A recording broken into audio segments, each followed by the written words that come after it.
Hello everyone, welcome to DSP online study.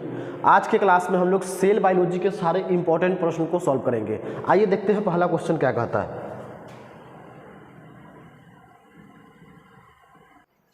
आइए पहला प्रश्न क्या कह रहा है। पहला प्रश्न कह रहा है सर्वप्रथम कोशिका की खोज किसने किया था। तो सर्वप्रथम कोशिका की खोज जो है रॉबर्ट हुक नामक वैज्ञानिक ने किया था। कौन किया था? रॉबर्ट हुक नामक वैज्ञानिक ने। ऑप्शन ए हो जाएगा। एंटोनी वान ल्यूवेनहुक ने जीवित कोशिका की खोज किया था। यदि मृत कोशिका की भी खोज पूछे तो कौन किया है? रॉबर्ट हुक ने किया था। किस में किया था? तो कॉर्क में किया था।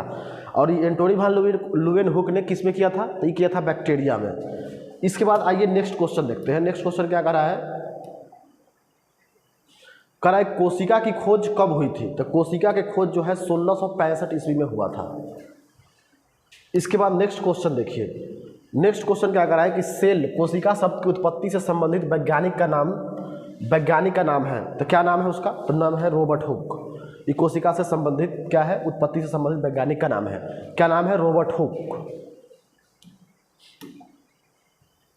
अब इसके बाद नेक्स्ट क्वेश्चन है, कह रहा है कोशिका सिद्धांत का प्रतिपादन किसने किया था। तो कोशिका सिद्धांत का प्रतिपादन एम स्लाइडेन और टी स्वान नामक वैज्ञानिक ने किया था। स्लाइडेन एवं स्वान ने किया था। ऑप्शन डी हो जाएगा। ल्यूवेनहुक ने क्या किया था? तो ल्यूवेनहुक ने जीवित कोशिका की खोज किया था। फिर इसके बाद रॉबर्ट हुक ने क्या किया था? तो सेल का खोज किया था। ये कोशिका सिद्धांत किसने दिया? तो स्लाइडेन और स्वान ने दिया। ऑप्शन क्या हो जाएगा? सी। Option D. इसके बाद नेक्स्ट क्वेश्चन देखिए। नेक्स्ट क्वेश्चन कर रहा है जीव द्रव की सर्वप्रथम खोज किसने किया था। तो जीव द्रव के सर्वप्रथम खोज किया था डुजार्डी नामक वैज्ञानिक ने। कौन किया था? डुजार्डी नामक वैज्ञानिक ने 1835 ईस्वी में। इसका नाम जो है पुरकिंजे नामक वैज्ञानिक ने दिया था। ऑप्शन में क्या है? पुरकोज, रॉबर्ट ब्राउन तो न्यूक्लियस की खोज किया था। रॉबर्ट हुक सेल की खोज किया था। फिर बिरचो। तो ये क्या है? इसका ऑप्शन गलत है। तो इसका क्या यहाँ पे क्या लिखेंगे? अगर नाम पूछता कि नामकरण कौन किया था, तो नामकरण किया था पुरकिंजे। नामकरण कौन किया था? पुरकिंजे नामक वैज्ञानिक ने। तो यहाँ पे क्या हो जाएगा? यहाँ पे होगा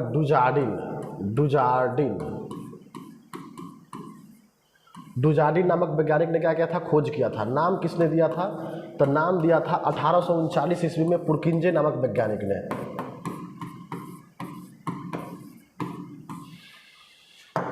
इसके बाद नेक्स्ट क्वेश्चन देखिए। कह रहा है मानव शरीर की सबसे लंबी कोशिका है। तो मानव शरीर के सबसे लंबी कोशिका किसको बोलते हैं? तो मानव शरीर के सबसे लंबी कोशिका होता है तंत्रिका कोशिका, जिसको न्यूरॉन बोलते हैं। क्या बोलते हैं? न्यूरॉन। तंत्रिका तंत्र के संरचनात्मक एवं क्रियात्मक इकाई को क्या बोलते हैं? Neuron. The structure and function unit of nervous system is called neuron.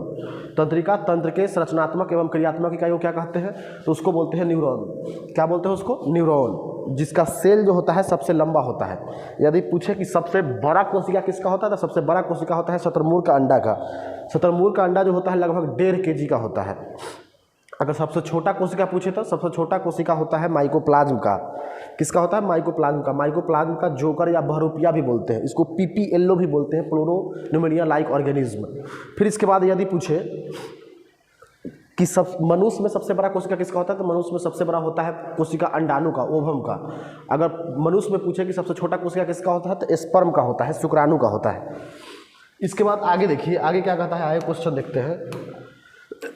कह जीव शरीर की रचनात्मक एवं क्रियात्मक इकाई क्या है, तो ये क्या है? इसको बोलते हैं कोशिका। इसके बाद नेक्स्ट क्वेश्चन देखिए। नेक्स्ट क्वेश्चन क्या कर रहा है? सबसे छोटा एक कोशिकीय जीव कौन सा है? तो सबसे छोटा एक कोशिकीय जीव है माइकोप्लाज्म। Option D. इसके बाद नेक्स्ट क्वेश्चन देखिए। कह रहा आत्महत्या की थैली। आत्महत्या की थैली किसको कहते हैं? तो आत्महत्या की थैली कहते हो लाइसोसोम के। लाइसोसोम के काम क्या है? इसका खोज किया था डी दुबे नामक वैज्ञानिक। इसका काम क्या है? तो इसका काम है हाइड्रोलाइटिक एंजाइम के द्वारा भोजन को पचाना। क्या करना? हाइड्रोलाइटिक एंजाइम के द्वारा भोजन को पचाना। फिर इसके बाद इसका काम है जीवित कोशिका को नष्ट करना। It destroyed the living cell. ये जो है लिविंग सेल को क्या करता है? डिस्ट्रॉय कर देता है, बर्बाद कर देता है। तो इसका काम क्या? इसको आत्महत्या की थैली भी बुलाता है, इसको डाइजेस्टिव बैग भी बुलाता है, सुसाइडल बैग भी बुलाता है, यानी पाचक थैली भी इसको बुलाया जाता है, विध्वंसक भी बुलाया जाता है। आइए इसके बाद नेक्स्ट क्वेश्चन देखते हैं। कह रहा है कौन सा कोशिकांग पाचक थैली कहलाता है? यहाँ पे कहलाता है, क्या होगा? कहलाता है। कौन सा कोशिकांग पाचक थैली कहलाता है? तो पाचक थैली कौन कहलाता है? तो पाचक थैली कहलाता है लाइसोसोम। इसी को बोलते हैं पाचक थैली, चाहे आत्महत्या की थैली। इसके बाद है पादप कोशिका का रसोई घर किन्हें कहा जाता है? जब खाना कौन बनाता है? तो वो बनाता है हरित लवक। हरित लवक से खाना बनता है। जैसे हरित लवक पत्ता जो है हरा क्यों दिखाई देता है? तो क्लोरोफिल के कारण दिखाई देता है। तो क्या होगा? हरित लवक। लवक कई प्रकार का होता है? तो लवक जो होता है पौधा में पाया जाता है, उसको इंग्लिश में बोलते हैं प्लास्टिड। 3 प्रकार का होता है लवक। पहला होता है क्लोरोप्लास्ट, क्रोमोप्लास्ट, ल्यूकोप्लास्ट। मतलब यानी कि हरित लवक, वर्णी लवक और अवर्णी लवक। इसके बाद नेक्स्ट क्वेश्चन देखिए, कह रहा है पादप कोशिका के सबसे बाहरी आवरण को क्या कहते हैं? पादप कोशिका के बाहरी आवरण को बोलते हैं कोशिका भित्ति, सेल वॉल, जो सेलुलोज से बना होता है। किससे बना होता है? सेलुलोज से बना होता है। एग्जाम में पूछ चुका है क्वेश्चन। या लिपिड प्लस प्रोटीन से बना होता है। लिपिड प्लस प्रोटीन को ही बुलाया जाता है सेलुलोज। कह रहा है इनमें से कौन प्रोटीन का निर्माण केंद्र है? प्रोटीन का निर्माण कौन करता है? तो प्रोटीन का राइबोसोम जो है प्रोटीन का राइबोसोम जो है क्या करता है? राइबोसोम जो है प्रोटीन का निर्माण करता है।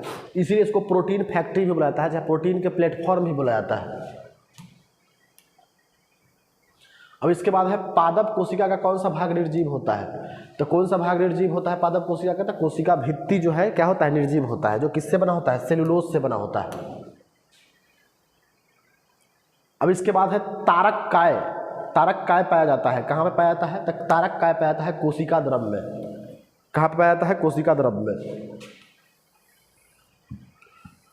ई क्या है? ई है कोशिका झिल्ली। ई क्या है? कोशिका झिल्ली। ई है इसका केंद्रक। और इसके बीच जो द्रव पाया जाता है उसी को बोलते हैं कोशिका द्रव।